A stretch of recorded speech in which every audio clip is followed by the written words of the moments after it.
BRS के कारगुजार सदर केटी रामाराव ने वजीर आजम नरेंद्र मोदी पर सख्त हमला करते हुए कहा कि वो बार बार रियासत तेलंगाना की तश्कील की तौहीन कर रहे हैं और दरियाए कृष्णा के पानी की तकसीम के अहम मसले को नजरअंदाज कर रहे हैं। उन्होंने मोदी के इरादों पर सवाल उठाए और तेलंगाना के अवाम की तौहीन करने वाले उनके रिमार्क्स पर माफी मांगने का मुतालबा किया। उन्होंने कहा कि मोदी आज़ाद हिंदुस्तान के सबसे ज़्यादा नाकारा और शायद सबसे ज़्यादा करप्ट वज़ीर आज़म हैं। वज़ीर आज़म तेलंगाना के साथ साथ कौम से अपने तमाम वादों को पूरा करने में नाकाम रहे।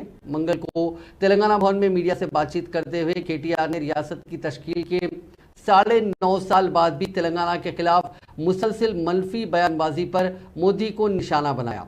उन्होंने सवाल किया कि वज़ीर आज़म मोदी बार बार तेलंगाना की तश्कील और वजूद की तौहीन क्यों कर रहे हैं।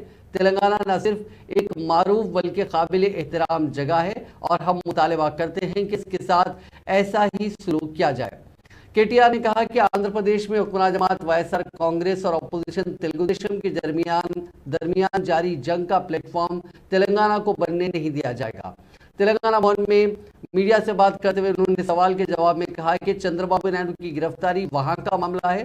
उनकी गिरफ्तारी के खिलाफ बाज़ अफराद हैदराबाद में मुजाहरा करने की कोशिश कर रहे हैं, लेकिन रियासती हुकूमत हैदराबाद को वहां की सियासत के लिए इस्तेमाल करने की इजाजत नहीं दे सकती।